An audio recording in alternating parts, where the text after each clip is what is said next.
मेरे पास आ गया, मेरे खाते में जमा हो गया। क्योंकि पुण्य खत्म होता है तो स्वर्ग से नीचे आना पड़ता है। क्षीणे पुण्य मृत्युलोकम मिशन। वो बात माननी पड़ी, उसके समान कोई दूसरा आदमी था, ले गए। और समय पूरा होने पर उनको तो अपना कार्य करना था। एक दिन राजा की मती अब बुद्धि कर, उसने कहा भैया देखो ये इंद्रासन आधा खाली रहता है, मैं इंद्र हूं तो इंद्राणी वो यहाँ पे बैठना चाहिए।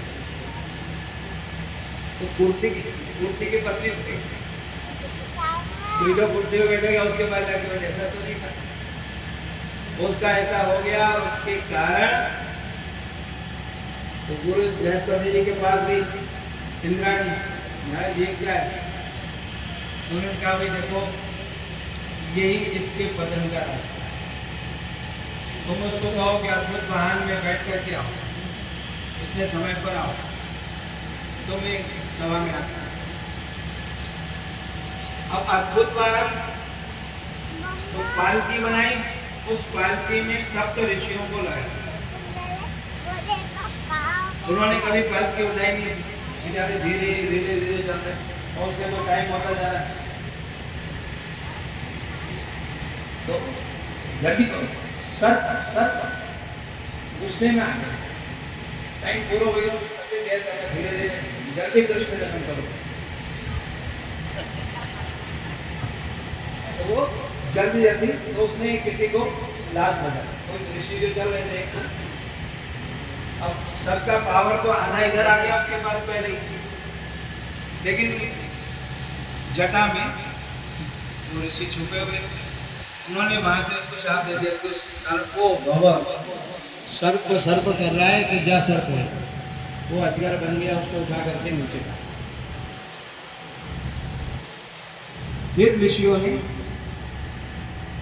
इंद्र को सरोवर मानसरोवर से बाहर निकाला, वो बाहर निकाल करके उनको एक यज्ञ कराया। उस यज्ञ के माध्यम से उनकी ब्रह्म हत्या की निवृत्ति और उस ब्रह्म हत्या से छुटकारा पाने के बाद में उन्होंने फिर अपना राज्य संभाला। सृष्टा को मालूम पड़ा कि मेरे बेटे को मार दिया, तो उन्होंने फिर अग्नि में आहुति दी और उससे एक वृत्रासुर नाम का राक्षस बनाया। वृत्रासुर वो वृत्रासुर कुछ टाइम में क्या करूं, अगर तेरे भाई को जिसने मारा है उस इंद्र को तू मार। फिर वृत्रासुर उनसे लड़ने के लिए आया, तो युद्ध करने की किसी में भी तो सब देवता लोग भगवान के पास गए। भगवान ने कहा जाओ दधीची नाम के एक ऋषि,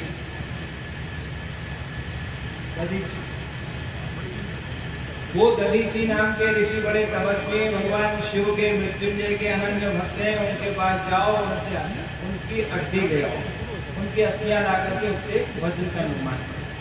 तो उनके पास गए, ऋषि से प्रार्थना की, तो ऋषि ने कहा कहते आप लोग हमारी तकलीफ को नहीं जानते, लोग मरने के बाद दे तो ठीक है, जीवता जी हर का सब आपकी हत्या चाहिए तो कौन मुझको देगा भैया, सबको अपना अपना जीवन चाहिए। फिर उन देवताओं ने बहुत सारी बातें करी कि परोपकार के लिए जो है आपको ये करना चाहिए, परोपकार की बड़ी महिमा है, ऐसे बहुत सारी बातें बताई। तो ऋषि ने समाधि लगाई, शरीर का त्याग किया और फिर उनकी अस्थियां लेकर के उन्होंने वज्र का निर्माण किया। उस वज्र से वृत्रासुर का विनाश। बहुत बड़ा संवाद है वृत्रासुर का नाश। और भैया इसी बीच में राजा ने पूछा कि वृत्रासुर कौन था, क्योंकि वृत्रासुर ने लड़ाई के मैदान में भगवान की प्रार्थना की,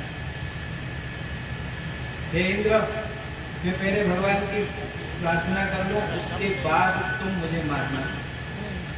तो उसने भगवान से प्रार्थना की। वृत्रासुर की चतुश्लोकी है, 4 श्लोक है उसके, उसमें वो कहता है कि अहम हरे तव पादैक मूल दासा दासो भविदास भूयः हे भगवान, मैं आपका दास बन जाऊं, मुझे अपना दास बना लो।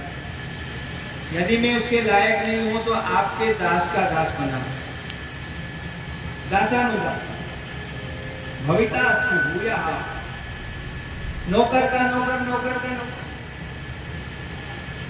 रिश्तेदारी कैसे निकालते हैं आपको मालूम?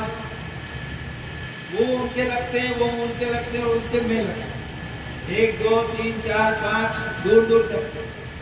हमको तो पता ही नहीं, इनको मालूम है।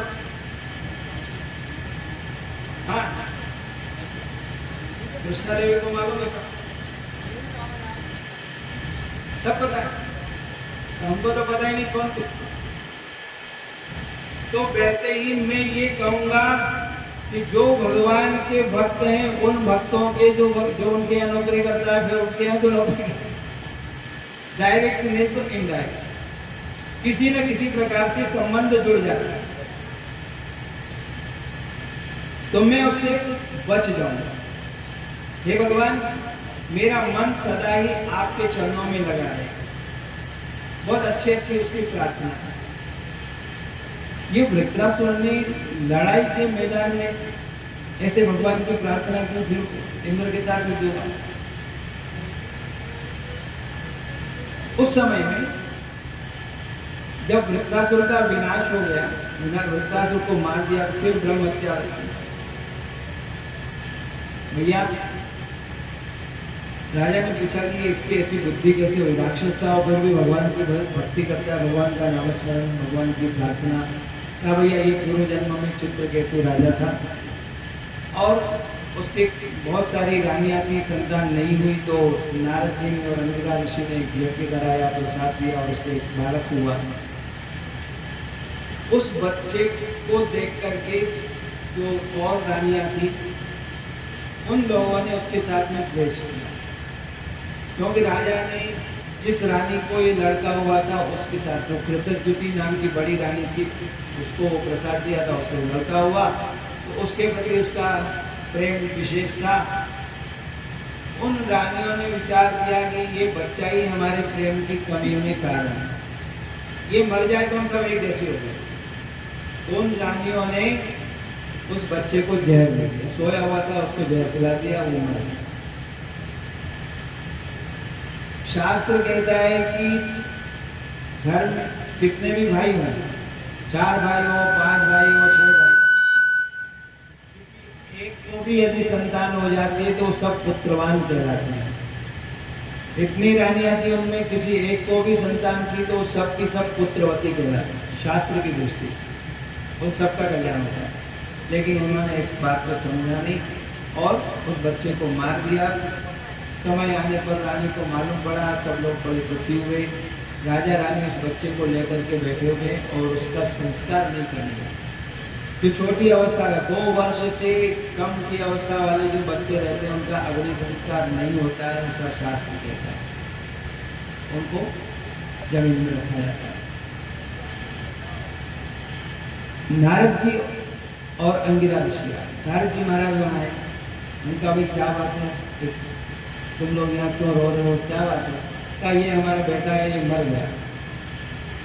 अच्छा, रानी कहती एक बार मेरे से बात करा, ये तो सुतो सोया था, चला गया, एक बार मेरी बात करा दो, मैं कहूंगी तो ये नहीं जाएगा, मेरी बात करा। नारद जी ने अपने योग बल से उस जीवात्मा को बुलाया और बच्चा उठ गया, उठ करके चलने लगा। नारद जी कहा, कहाँ जा रहे हैं? अरे भैया, तेरे माता पिता रो रहे हैं, तेरे मित्र लोग तेरे साथ